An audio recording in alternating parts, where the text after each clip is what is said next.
¿no? Un inevitable comentario, conclusión adelantada. Miren, miren la gravedad de esta aprobación.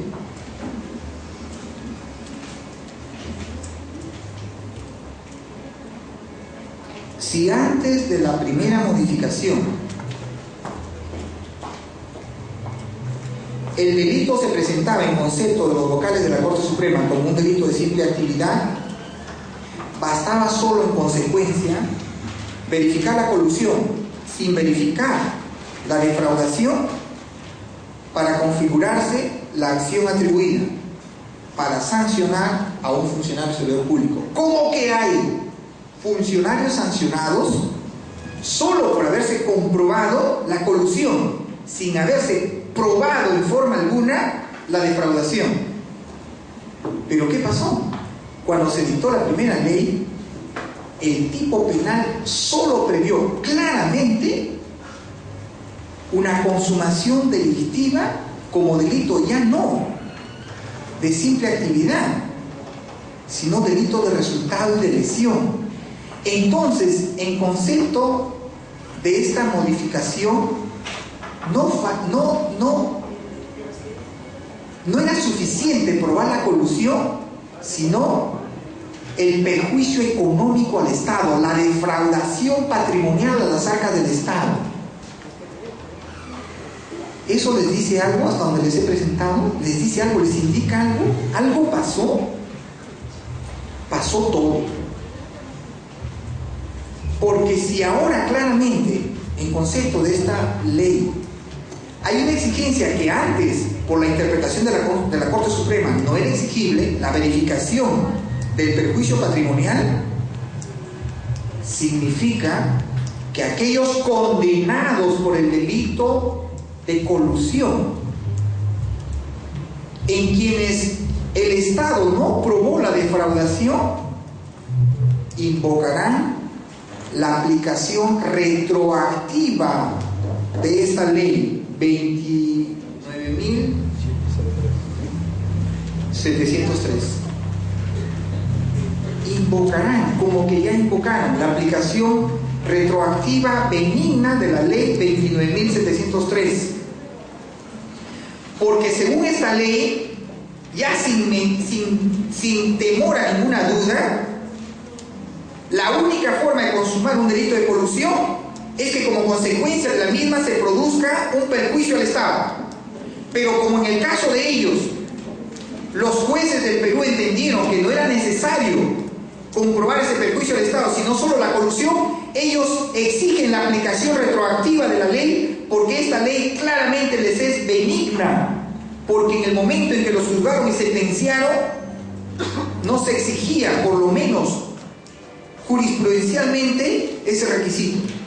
Y ellos ahora dirán: señor, yo estoy en la cárcel de manera injusta, porque de acuerdo a esta más actualizada versión del derecho, para yo haber cometido delito, tengo que haber perjudicado al Estado. Y eso, señores, no se probó en mi caso. Aplicación retroactiva de la ley, me voy a mi casa. Y ya lo hicieron, señores. Eso es lo que todavía no nos han dicho desde el libro. Ya lo han hecho. Y es real. Pero vino enseguida la otra ley, que sí contuvo la posibilidad de que solo se estableciera el acuerdo colusorio sin perjuicio, y como un agravante la colusión más el perjuicio. Pero es un agravante, Finalmente, ¿cuál norma es más favorable al infractor? ¿La última o la intermedia? La intermedia, derecho penal parte general, ley penal intermedia. La ley penal intermedia es una ley ubicada temporalmente entre dos leyes, una anterior y una posterior, donde la anterior no es tan benigna como la intermedia, pero donde claramente la posterior es menos benigna que la intermedia. Por aplicación excepcional de la ley penal con efectos retroactivos, se invoca como defensa toda la aplicación retroactiva de las leyes, de las llamadas leyes penales intermedias. Estos señores, aun cuando esta ley 29.703 estuvo vigente solo un mes y 10 días, todos ellos están invocando la aplicación de esta ley penal intermedia, aun cuando después se endureció el tipo penal mediante la última ley. Ya no importa, ellos adquirieron un derecho mediante esta ley penal intermedia que reclama su aplicación en forma retroactiva a ellos por un caso del pasado, cuando es cierto, no estaba vigente la ley penal intermedia, por eso se llama aplicación retroactiva. Pero como después la ley penal intermedia, y por eso es intermedia, fue modificada nuevamente por una ley última, la vigente, ellos igualmente invocan siempre la aplicación de la ley penal intermedia, porque esta por ficción jurídica se aplica de manera retroactiva a su caso del pasado y en forma ultraactiva, de acuerdo al artículo 6 del Código Penal, hasta el momento actual, más allá de la vigencia de la ley penal intermedia. Es un enroque perfecto del derecho penal, donde hay conjugación de dos aplicaciones normativas penales en el tiempo: retroactiva y ultraactiva. Retroactiva, ¿por qué? Ellos dicen, el texto original me fue perjudicial, la ley intermedia me es favorable, aplíqueseme en forma retroactiva, y lo permite el artículo 6 del Código Penal. Y por ficción jurídica, la ley penal aplicable es la ley vigente en el momento en que se cometió el delito. Pero como por ficción jurídica trasladamos la ley penal intermedia hacia atrás, la nueva ley penal vigente al momento de cometer el delito es la ley intermedia. Pero como según el artículo 6 del Código Penal, insisto, la ley que debe aplicarse es la vigente al momento en que se cometió el delito, se asume sin dudas ni murmuraciones que la ley penal aplicable, aún cuando por ficción jurídica, es la ley intermedia. Y esta ley, como ya hay una nueva ley, la vigente, nuevamente por ficción jurídica se aplicará más allá de su vigencia. Aplicación ultraactiva, retroactiva y ultraactiva. Cuando descubrieron esta exquisitez del derecho penal en boca de los penalistas, el Tribunal Constitucional nos salió al paso en un caso grave, recuerden ustedes, que lo menciono también a manera de conclusión. ¿Cuál es ese caso grave? Recuerden ustedes, señores, la ley Wolfenson, aquella ley que homologó, identificó, asimiló, comparó, igualó los días de detención domiciliaria con días de detención carcelaria. Esa ley identificó, dijo que era lo mismo los días de detención domiciliaria que los días de detención carcelaria. Y entonces, para beneficiar con nombre propio, por eso se le puso la ley Wolfenson, a los dueños, recuerden ustedes, de la JA, el Chino, la Razón, y no sé, recuerden ustedes esos diarios, ¿no? Entonces, igualito que ahora, fue aprobado por el Congreso esa ley, y cuando salió la crítica de la prensa, derogaron la ley, pero esta vez solo rigió 6 días. La derogaron. Pero ¿qué dijeron sus abogados penalistas? Como César Nakazaki. Dijeron, no hay ningún problema. No hay ningún problema. Porque así deroguen la ley, por ficción jurídica, esa ley, aun cuando derogada, termina siendo favorable al reo. Por tanto, se debe aplicar en forma retroactiva. Y si es derogada, de manera ultraactiva enseguida, porque funcionará, regirá más allá de su vigencia. Esa es la característica de la ley penal, es el único caso entre las leyes. Y entonces, ¿qué hizo el Tribunal Constitucional? Aparentemente fue más hábil que el derecho penal. Un grupo de congresistas, el 25% de congresistas, planteó una acción de inconstitucionalidad.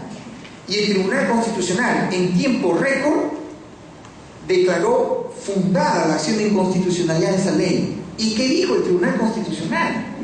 En una sentencia, ahí la tengo, también forma parte del material, una sentencia increíble. Dijo que su decisión, aun cuando está previsto en el Código, ¿cómo se llama?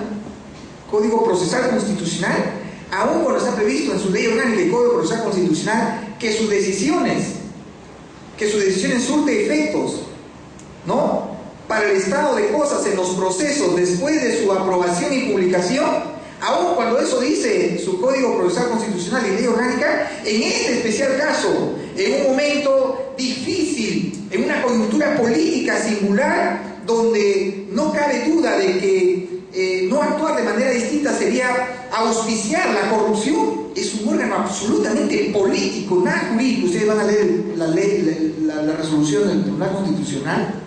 Dice: nosotros, Tribunal Constitucional, declaramos que esta ley no surte ningún efecto.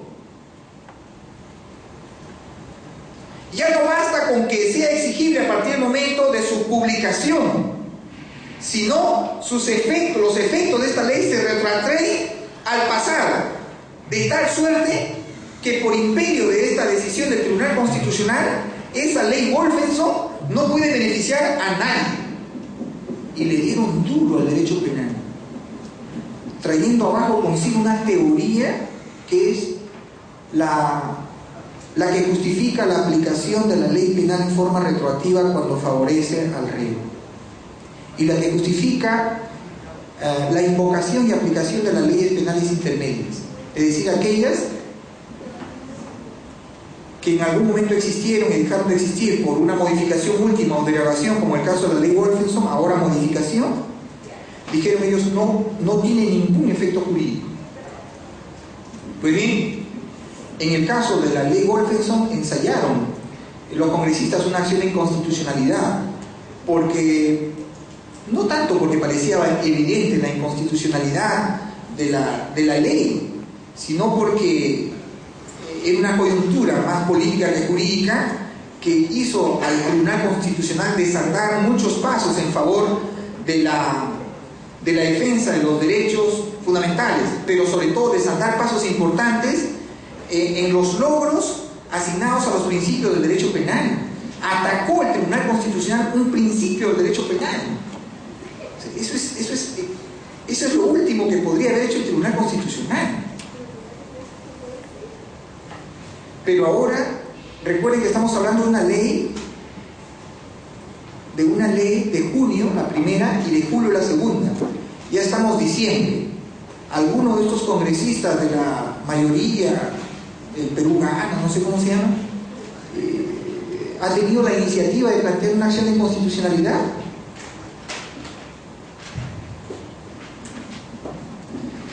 Conclusión, señores, en asuntos de la lucha contra la corrupción, los corruptos, en favor de ellos, tienen ya un derecho ganado, esta ley penal intermedia.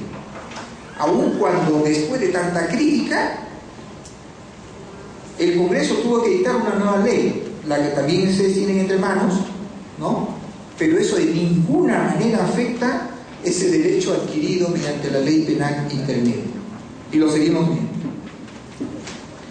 387, señores, ahí lo tienen. Peculado doloso, peculado culposo.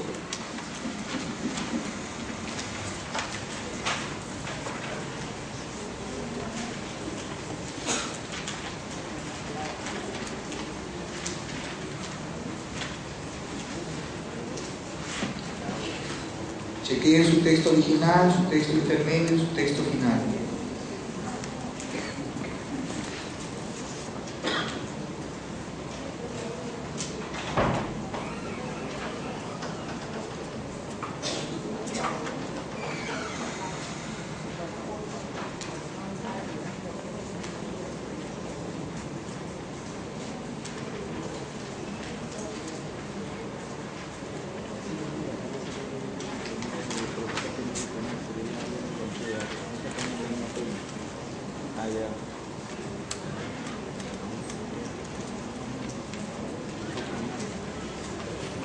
El curso de lectura veloz me ganaron. A ver, ahora sí quiero escuchar. Así, por favor, sin ningún temor a la vergüenza, al reproche colectivo, al oprobio, a la vergüenza, al sarcasmo, a la diatriba, al insulto, al pisoteo. A ver, así, a manera de lluvia y idea, díganme, ya sin ningún orden, ¿qué les parece? ¿Qué hay ahí? ¿Qué distingue a uno a otro? ¿Qué le agregaron? ¿Qué le quitaron? Díganme. Por favor, díganme. Yo escucho, no los miro. ¿Qué le quitaron? ¿Qué le pusieron? A ver, acá una dignísima jueza del Poder Judicial, egregia, emérita, primer puesto de su grupo, nos va a dar una idea. A ver, Irina.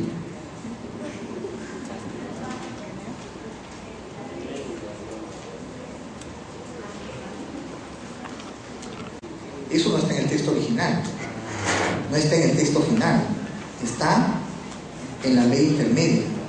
O consciente que un tercero, ¿no?, se apropie o utilice caudales. Pues bien, señores, esta fórmula está prevista en el Código Penal Español de 1995. Nos hemos copiado los españoles. Pero vean ustedes que en el texto final lo desaparecieron. ¿Se han dado cuenta? ¿Por qué? Porque no entendieron. O sea, Rosa María Palacios y todos los maleteros no entendieron qué quería decir eso. Pero los españoles lo entendieron perfectamente. A propósito de la clasificación de delitos que hemos señalado, yo les digo de esta manera: si un funcionario, lo que está diciendo, lo que la doctora ha precisado, si un funcionario consciente que un particular se lleve los dineros del Estado, él realiza una acción o una omisión. Una omisión. Le añadió al tipo penal una forma omisiva que no estaba prevista en el texto original. Lo puso más hermoso. No lo entendieron y lo retiraron. Pero sí estaba en la propuesta del Poder Judicial. Porque la trajeron además de España. Esto ya estaba en España desde 1995. Cuando se debatió y aprobó en el Pleno de la Corte Suprema en el año 2010. ¿Cuántos años habían pasado desde 1995? 80 años. Así que, ¿cuál es el problema? No lo entendieron y esta vez lo retiraron. No, esa es trampa. No, esa ya echa la ley, echa la trampa. Ese que consciente que... No lo entendieron. ¿Qué está previendo? Un delito en forma omisiva, ¿cierto? El funcionario que se hace de la vista gorda,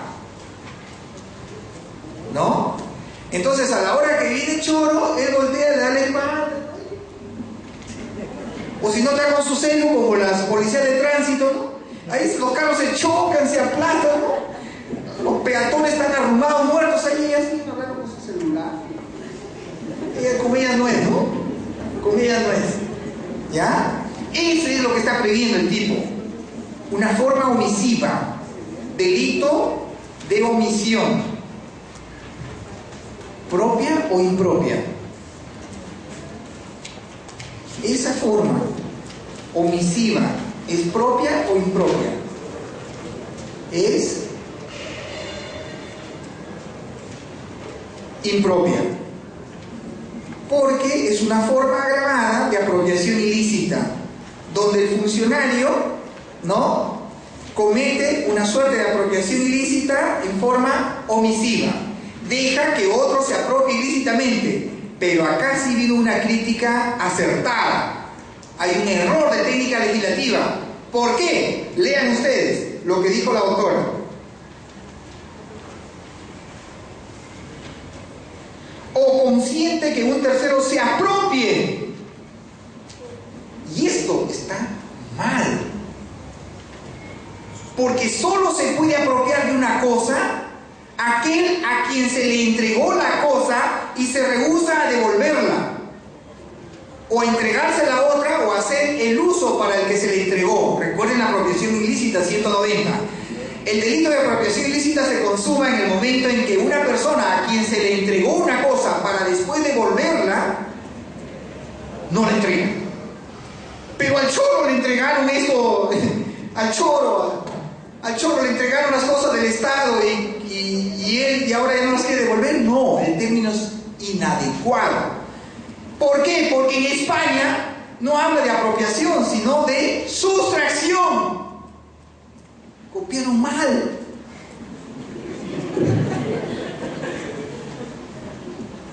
Y para el Roche lo retiraron para siempre. Muy buena observación. Pero hay más. Por favor, recuérdenme alguna otra. Ustedes son muy allí observadores. ¿Qué más? Díganme. Ajá, excelente. La Corte Suprema lo propuso, como en España, porque también lo copiaron. Pero como que lo propuso, como que está en España, por favor revisen su Código Penal español de 1995, como que lo propusieron, como un atenuante. ¿Y como que terminó? Como un agravante. ¿Es lo mismo? Claro que no puede ser lo mismo. ¿Qué dijo la Corte Suprema? La Corte Suprema dijo: el derecho penal es de última ratio.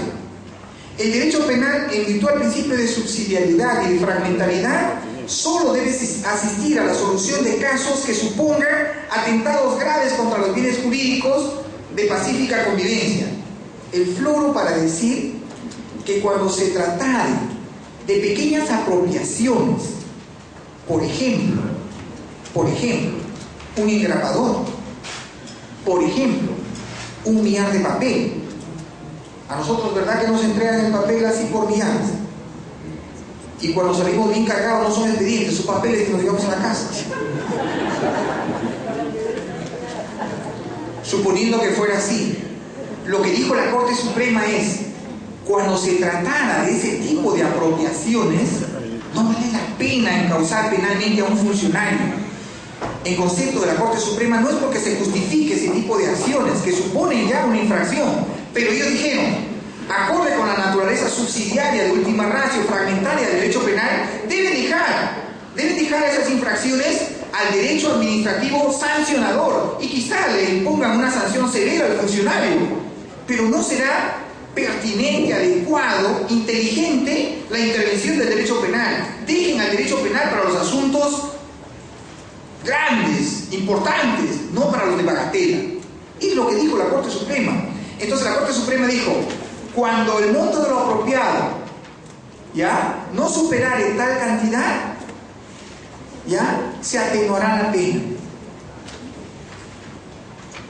En cambio acá lo interpretaron como agravante, ¿no? ¿Cómo dice?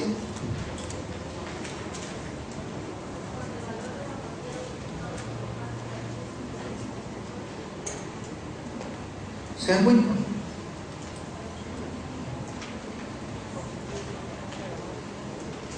También está en la última parte, o sea, el error no se superó, copiaron mal, o sea, somos copiones, pero encima copiamos mal y queremos aprobar el examen y le reclaman al profesor. Copiaron mal. Ahora, ustedes no se dan cuenta que hay una incongruencia en el valor de lo que están hablando como bien, porque una cosa podría funcionar si yo me apropio de un bien cuyo valor supera las 10 unidades impositivas tributarias, traducido al español por Valvena Records. Si yo me apropio de un bien cuyo valor es superior a 36.000 soles, ¿ya? Cometo el delito de peculado en forma agravada. Pero esto no puede funcionar si yo uso un bien cuyo valor no puedes. Porque normalmente lo que uso para mi propio provecho de tercero es una computadora de trabajo, es la impresora del trabajo, difícilmente un coche de trabajo. pero esa lógica no se puede aplicar, esa proporción, esa calificación cuantitativa de valor, de cantidad, no funciona igual para usar que para apropiarse. Ahí está desfigurada totalmente la situación. Pero además, en la ley 29.703, ahí hay una mención que dice: o utilice caudales o efectos públicos, que no está en el texto original ni en el texto final. Dice, lean ustedes ahí, el 387, la primera parte: o utilice caudales o efectos públicos. Y ahí sí hubo algo mal, porque el artículo 425, que define quiénes son funcionarios o servidores públicos, habla del caso de los depositarios judiciales de bienes embargados, aun cuando estos sean de particulares. Entonces esto suponía una cercenación del artículo 425, que felizmente fue modificado. Por lo demás, ese es el texto. ¿Delito de lesión o delito de peligro en lo que están leyendo? ¿De lesión o de peligro? ¿El delito especulado es un delito de lesión o es un delito de peligro? El que se apropia es delito de lesión, el que usa, delito de lesión. ¿Ya? Delito de simple actividad, delito de resultado. De resultado se tiene que apropiar. No se olviden, la Constitución implícitamente menciona dos delitos que agravian el patrimonio del Estado: el peculado y la concusión. No se olviden, son delitos de lesión desde la Constitución. Seguimos, ya vamos terminando. Amenaza con darles un siguiente break el día de mañana. El 388, peculado de uso. ¿Qué notan ahí?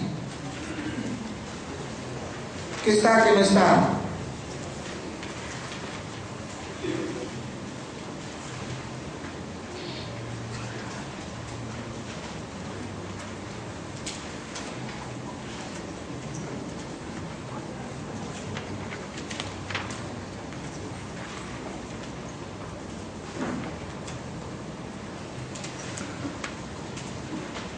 ¿Qué cambió ahí? Lo veo igual. ¿Qué cambió?